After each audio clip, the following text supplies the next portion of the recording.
That's gonna make one fucked up cartoon someday.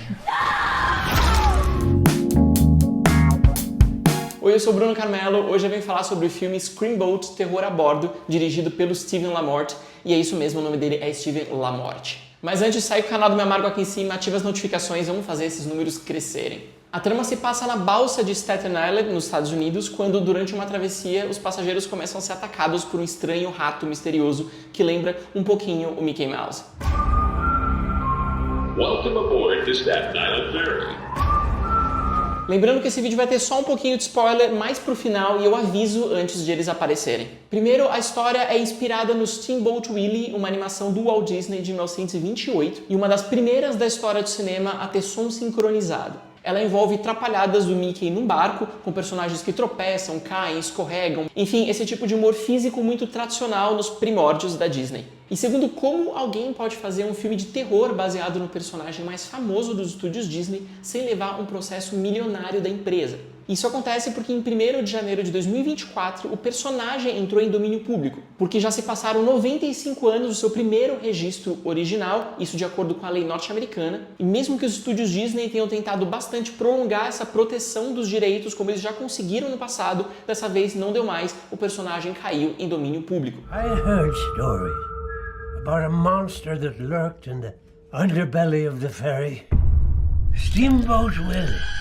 Mas isso não significa que qualquer versão do Mickey está liberada pra gente fazer o que quiser dele. Apenas as primeiras representações do ratinho, como é o caso do Steamboat Willie, foram liberadas. Ou seja, o Mickey Mouse colorido, o Mickey Mouse com os olhos já modernos e todas as outras inovações ou mudanças que foram feitas nele ao longo dos tempos continuam protegidas por direitos autorais. E vale lembrar que se o personagem original caiu no domínio público, a Disney ainda tem o controle total da marca Mickey Mouse. Por isso, o nome Mickey Mouse não é citado em nenhum momento de Screamboat, e mesmo outros elementos relacionados à empresa, como aquela fonte tradicional que a gente se associa ao Mickey, a Minnie, isso também não pode ser utilizado, também é marca da Disney.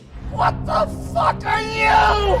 Isso não impede o Steven LaMorte de fazer o possível para inserir o máximo de elementos do universo Disney para que os espectadores reconheçam esse mundo mágico o tempo inteiro. Primeiro, ele traz para a balsa um grupo de amigas vestidas como as princesas da Disney. Elas também não são citadas por esse nome, mas é muito evidente que uma é a Cinderela, outra representa a Jasmine, a Ariel e assim por diante. Além de elas vestirem os figurinos típicos, elas também dizem frases relacionadas ao universo das suas personagens, como por exemplo a Ariel quando ela diz "eu quero estar onde as pessoas estão". Em paralelo, essa balsa está repleta de menções ao mundo de magia, incluindo a comercialização de burritos mágicos e também alguns cartazes de filmes em animação que lembram bastante o estilo da Disney. Além disso, os personagens fazem citações a vários diálogos e frases famosas da empresa, como por exemplo, "é um mundo pequeno, afinal, os mortos não contam histórias", extraído do Piratas do Caribe, e "você consegue sentir o amor esta noite", em referência à música tema de O Rei Leão.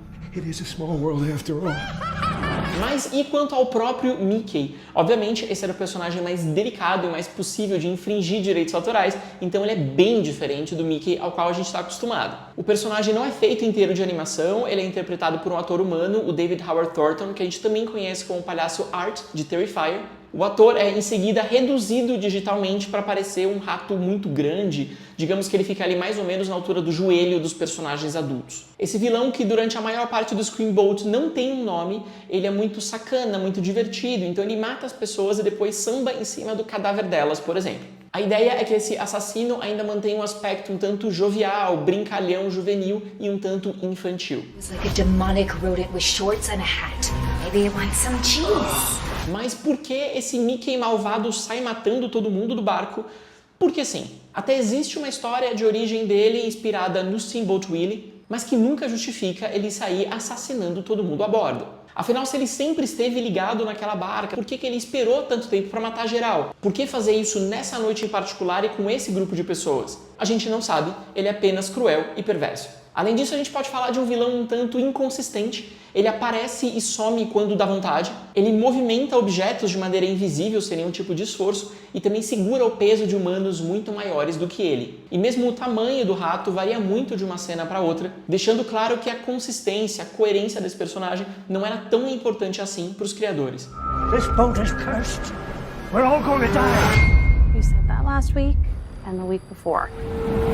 O fato, sendo muito sincero, é que o filme é ruim. Muito, muito ruim. É horrível isso. Horrível. Horrível. Horrível. Horrível. Horroroso. Horrível.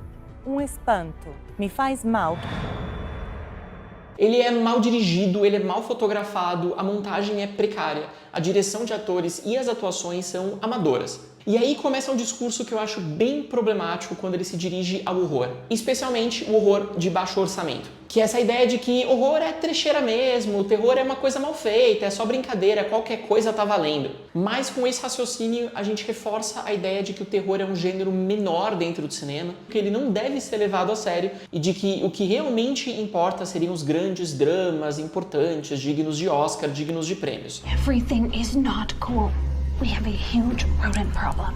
No entanto, é bem absurdo a gente aceitar qualquer bobagem dentro do gênero do terror como sendo uma representação média dessa linguagem. Assim como tem dramas excelentes e dramas muito ruins, comédias muito inteligentes e comédias péssimas, a gente também tem filmes de terror excelentes e filmes de terror mal feitos. Quando a gente para pra pensar, os melhores filmes do cinema recente são filmes de terror. Os mais criativos, mais ousados, originais, são filmes que mergulham no cinema de gênero. E aí eu falo em A Substância, Corra, Nós, o recente Pecadores, Sorria, Corrente do Mal, A Bruxa e por aí vai. E a gente tem muita coisa primorosa no cinema feita no terror de baixo orçamento e também no terror trash e no terror gore. A gente precisa parar com essa ideia de que o trash é algo feito de qualquer maneira. O trash é uma linguagem e a gente tem ótimos filmes nessa proposta específica. Quando a gente pensa em A Sociedade dos Amigos do Diabo, A Bolha Assassina, O Vingador Tóxico, são filmes trash e são filmes muito, muito bons, bem dirigidos, bem pensados e com reflexões excelentes.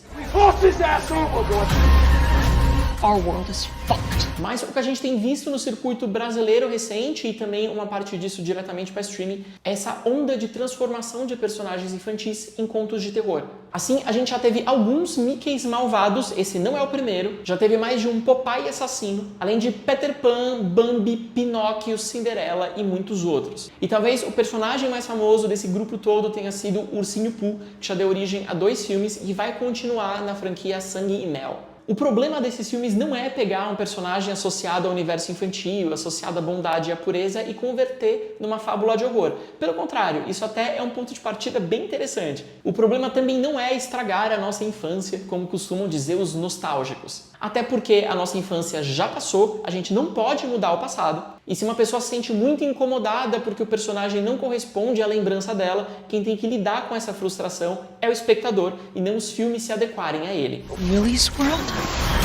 It's the happiest place on earth. O problema real desse grupo de filmes é o fato de serem muito mal feitos. É serem mal escritos, mal dirigidos, mal produzidos, mal fotografados, montados e especialmente de serem, muitos deles, machistas, misóginos, homofóbicos, racistas e todo outro tipo de preconceito e de pensamento reacionário que a gente pode imaginar. É quando essa brincadeira da subversão também toma a liberdade para ser ofensiva.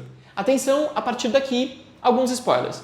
No caso de Screamboat, Terror a Bordo incomoda muito o teor machista do filme. As mulheres são todas imbecilizadas, ridicularizadas, tratadas com total desprezo e escárnio. E quanto mais sexualizadas, mais violentas e mais objetificantes serão as suas mortes. Por exemplo, as amigas completamente bêbadas vestidas de princesas vão ser mortas empaladas com gigantescas barras de ferro atravessando as suas bocas. E a mulher que pratica sexo oral num funcionário da balsa literalmente morre com o pênis dele dentro da boca. Já a outra vai ser atingida por um objeto perfurante na parte mais baixa da barriga, o que obviamente é filmado para parecer como uma penetração sexual forçada. Quando a gente fala em cultura do estupro, essa ideia de que a gente pode pegar o corpo das mulheres à força e fazer o que quiser com eles, e quanto mais violento, melhor, a gente está falando de filmes e de representações como essa. Obviamente, nenhum homem morre de maneira parecida em Screamboat. Essas mortes com teor sexual e abusivo são reservadas todas às mulheres. Logo, as únicas personagens femininas com alguma chance de sobrevivência serão aquelas puras, nada sexualizadas e com fortes instintos maternos.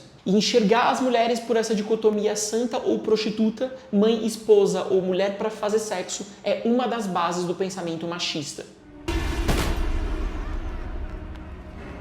Outro problema de Screamboat vem de uma fixação escatológica bastante juvenil. O filme é bastante adolescente, bastante quinta série, no sentido de achar que tudo que envolve xixi, cocô e peido é engraçadíssimo.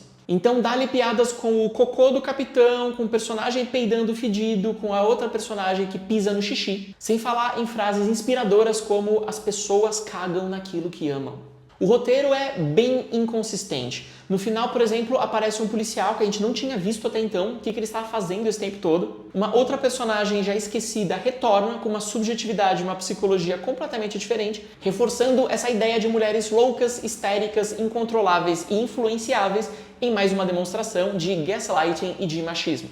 Além disso, ainda tem um garotinho que ora é emudecido, ora fala normalmente e do nada descobrem que ele é filho de uma pessoa muito importante, mas a gente nunca sabe como se obteve essa informação e o roteiro também não tira nenhum proveito dela. Em um momento, um plano aéreo nos revela que a balsa inteira perdeu eletricidade, a gente vê ela completamente escura, mas no corte seguinte a gente enxerga a balsa por dentro completamente iluminada. As informações sobre o passado do rato são oferecidas de bandeja, com recortes de jornal colocados ali à disposição dos personagens, e essa é uma constante nesses filmes baseados em personagens infantis. Para quem viu Popeye the Slayer Man, por exemplo, também chega um momento em que os personagens simplesmente descobrem um fichário com recortes, informações de jornal, indicando tudo que a gente precisa saber sobre o passado do vilão. E esse é um recurso de roteiro muito rasteiro.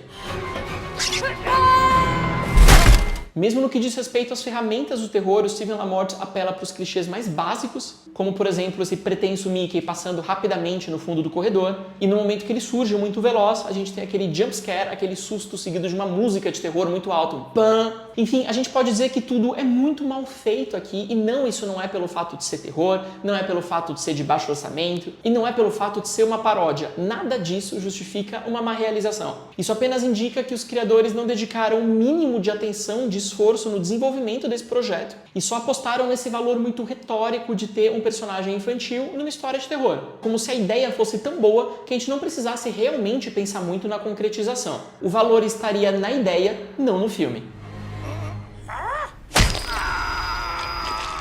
E para os distribuidores brasileiros a gente entende o pensamento puramente comercial por trás de tantos lançamentos de filmes péssimos como esse, porque se trata de obras muito baratas para adquirir os direitos de exibição no Brasil, então mesmo que a bilheteria seja modesta, já é lucro, literalmente. E assim a gente vê o nosso circuito comercial, que já é bastante afunilado, já tem poucas possibilidades de lançamento, olhando de maneira bem generosa para os ursinhos Puss e para os Screamboats. É isso, eu fico por aqui hoje. Me diz aqui nos comentários se gostou do Screamboat e se gosta desses outros filmes que adaptam personagens infantis pro terror. Segue o canal do Meio Amargo aqui em cima, ativa as notificações, me segue nas redes sociais, eu tô no @meioamargocine e também dá uma olhada nos textos que eu publico no meioamargo.com. Até a próxima!